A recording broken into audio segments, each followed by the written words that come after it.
అధ్యక్ష, దురదృష్టం మొదటిసారి శాసనసభలో మాట్లాడడం, నూతన శాసనసభలో మరి సోదరుడు దివంగతుడు నాగిరెడ్డి గారి యొక్క సంతాప తీర్మానం మీద మాట్లాడటం దురదృష్టమైన ఆయనతోటి సుమారు 3 దశాబ్దాలు అనుబంధం ఉన్నటువంటి వ్యక్తులు ఎక్కువగా ఈ శాసనసభలో ఉన్నాం. అందులో నేను ఒకడిని. మరి ఆయన ఎప్పుడు ఒక నిబద్ధతతో కూడుకున్నటువంటి రాజకీయాలు చేస్తూ తనకంటూ ఒక పొరవడిని ఈ రాష్ట్రంలోనే ఒక గుర్తింపు తెచ్చుకుని రాజకీయాలు సాగించినటువంటి వ్యక్తి. అటువంటి వ్యక్తి అకాల మరణం చెందడం అన్నది ఈ రాష్ట్ర రాజకీయాలకే మరి చాలా నష్టం. అంతేకాకుండా ఆ కుటుంబానికి తీరని లోటు. మరి రాజకీయ నేపథ్యంలో ఉన్నటువంటి ఆ కుటుంబంలో వాళ్ళ సోదరులను కోల్పోతూ సోదరుడు స్థానంలో ఈయన రాజకీయంగా రావడం ఒక దురదృష్టం అయితే, ఈయన ఈరోజు అకాల మరణం చెందడం మరి ఆ రాజకీయ నేపథ్యం ఉన్నటువంటి కుటుంబానికి యావత్ రాష్ట్రం కూడా అండదండలు అందివలసినటువంటి అవసరం ఉంది. అది గౌరవ ముఖ్యమంత్రి గారు ఆ నమ్మకాన్ని కూడా వారి ఇందాక సంతాప తీర్మానంలో మాట్లాడుతూ కల్పించినటువంటి పరిస్థితికి మరి ధన్యవాదాలు. అంతేకాకుండా నాగిరెడ్డి గారు చనిపోవడం ఒక దురదృష్టం అయితే, ఆ దురదృష్టానికి ఈరోజు దుర్దినంగా కూడా మనం భావించాల్సినటువంటి పరిస్థితులు కనిపిస్తున్నాయి ఇక్కడ. ఎందుకంటే ఆంధ్ర రాష్ట్రమే కాదు, యావత్ భారతదేశమే కర్మభూమి.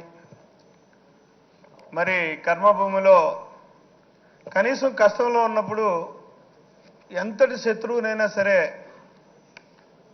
సానుభూతి వచనాలతోటి వాళ్ళని మనశ్శాంతి కలిగించేటటువంటి ప్రయత్నం చేయడం మానవతా ధర్మం. అటువంటి మానవత్వాన్ని కోల్పోయి ఈరోజు ఈ శాసనసభలో సంతాప తీర్మానానికి మరి ప్రధాన ప్రతిపక్షం హాజరు కాకపోవడం అన్నది ఒక దురదృష్టంగా భావిస్తున్నాను. ఇందాక సోదరుడు జలీల్ ఖాన్ చెప్పినట్టుగా ఆనాడు ప్రతిపక్ష నాయకుడిగా ఈనాటి ముఖ్యమంత్రి గారు మరి ట్రాఫిక్లో ఇరుక్కుని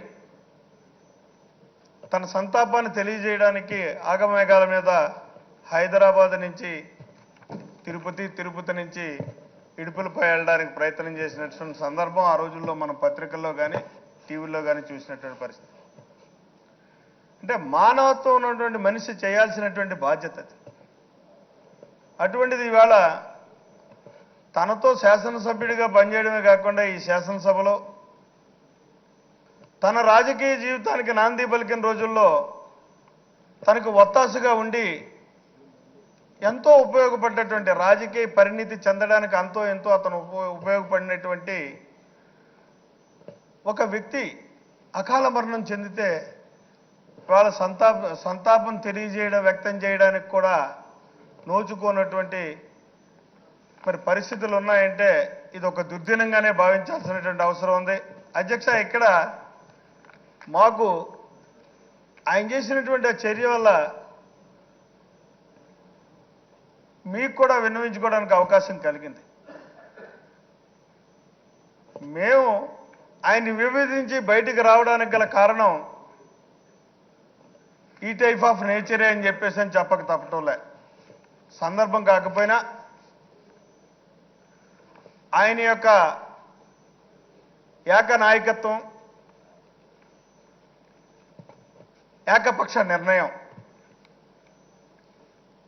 అది నియంత్రిత పోకళ్ళకే పోతుంది. అదే నిర్ణయంతో ఇవాళ ఇక్కడికి రాలేకపోయాడు అని చెప్పేసి అనుకుంటున్నాను. ఒక పక్క